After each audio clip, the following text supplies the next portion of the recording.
If your cucumber plants are growing slowly, producing weak vines, or not giving enough fruits, then you might be missing this tiny but powerful secret.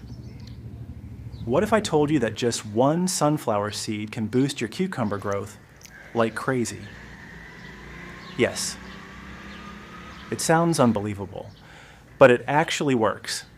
Sunflower seeds are packed with natural nutrients like nitrogen, healthy oils, and trace minerals. When placed in the soil, they slowly break down and release these nutrients, feeding your plant roots and improving soil life. This helps cucumbers grow faster, develop stronger vines, and produce more flowers and fruits. Here's how to use this simple trick. Take one raw sunflower seed. Make sure it's unsalted and untreated.